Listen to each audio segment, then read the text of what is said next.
আজই ডাউনলোড করুন আর এনজয় করুন আপনার পছন্দের শো। আমি যদি এখন অফিসে না যাই তাহলে ওরা যেটা বলছে সেটাই সত্যি বলে প্রমাণিত হবে বাবা। এই মেয়েটাকে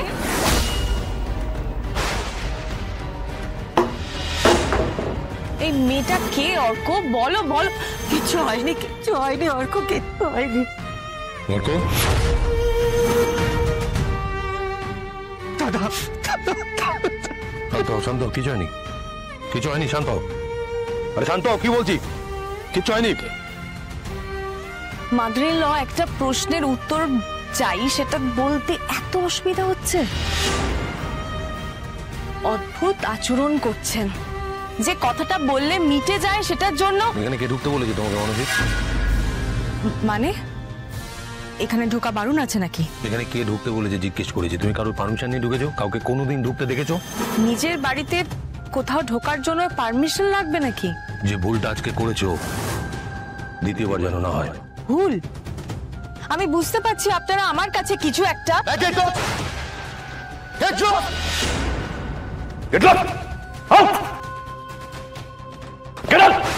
বেরো এখান থেকে, বের আউট।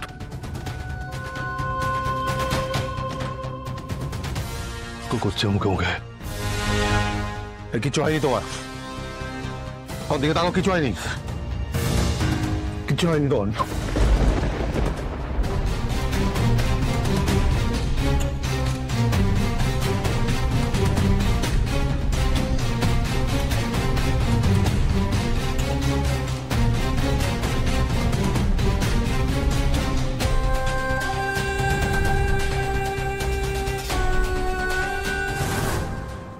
কিরে, আর কতবার কতবার তোকে এক প্রশ্ন করবো? হ্যাঁ, বড় চাকরি করছিস বলে এত বড় লায়ক হয়ে গেছিস যে আমাদের কোনো কথা তো আঁকাই করছিস না। বল বল। বাবা একটু চুপ করে, একটু শান্ত হও। এরকম এরকম করো না, আমি বারণ করছি, প্লিজ এরকম করো না তুমি। তাহলে কি করবো বলে দে না আমাকে, কি করবো? বাড়ি বসে অপমান করে গেল, তোর চরিত্র নিয়ে নোংরা নোংরা কথা বললো, সেগুলো সহ্য করবো? শুনে রাখ অপু, তুই যদি আর কখনো ওই অফিসে যাস তাহলে আমার মরা মুখ। বাবা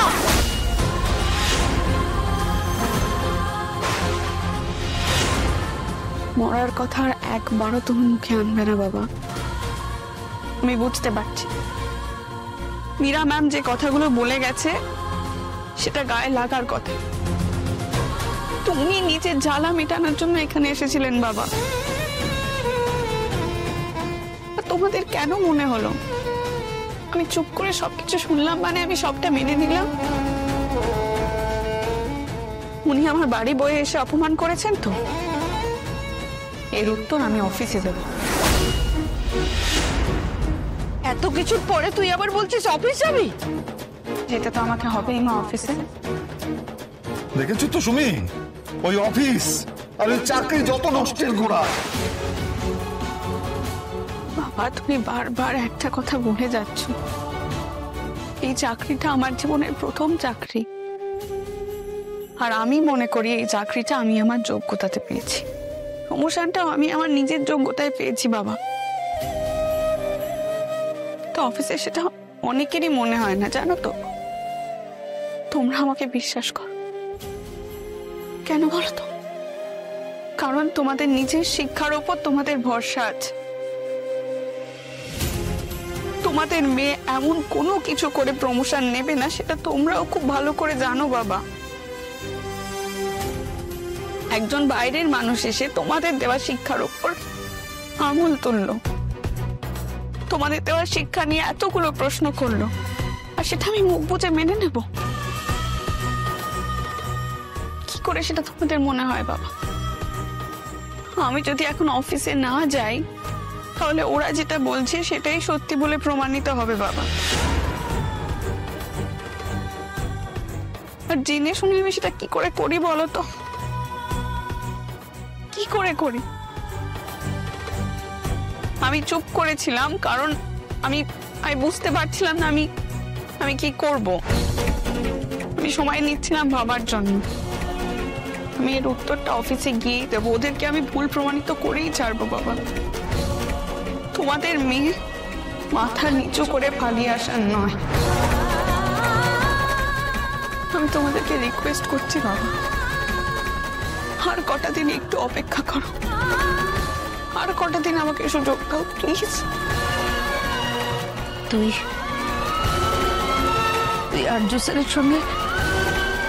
হ্যাঁ মা, গেছিলাম, ডিনারে গেছিলাম। মা, দুনিয়ার সব হিসেব তো একরকম হয় না। হিসেবের কথা নয় অপু, এইসবের জন্য এর আগে কি কি হয়েছে, কি কি কথা শুনতে হয়েছে আমাদের, সব ভুলে গেলি তুই? বলিনি বাবা, কিচ্ছু বলিনি, কিন্তু আমি একটা ডিসিশন নিয়েছি, যে ডিসিশন থেকে আমাকে কেউ নড়াতে পারবে না। নিজেকে আমাকে প্রমাণ করতেই হবে। এই ডিসিশন থেকে তোমরাও আমাকে নড়াতে পারবে না।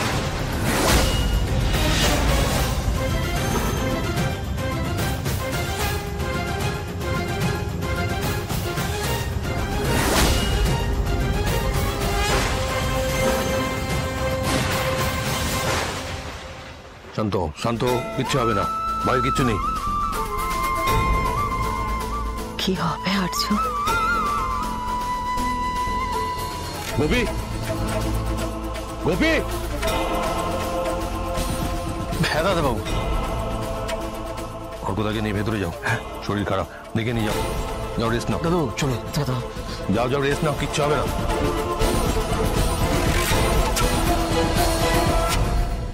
ভয়টাই পাচ্ছিলাম,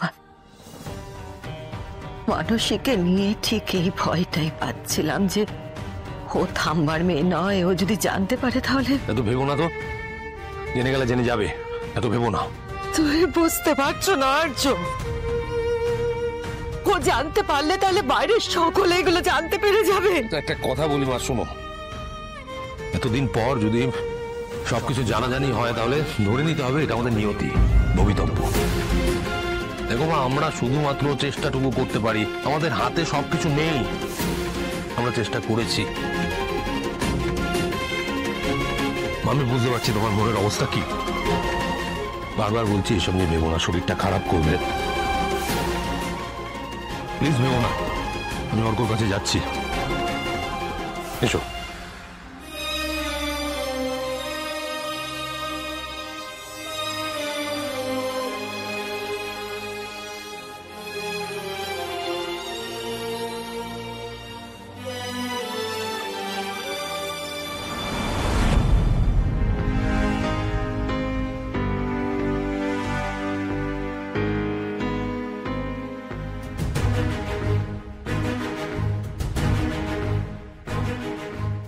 আবার ওই অফিসের ব্যাগ নিয়ে নাড়ানাড়ি করছিস কেন?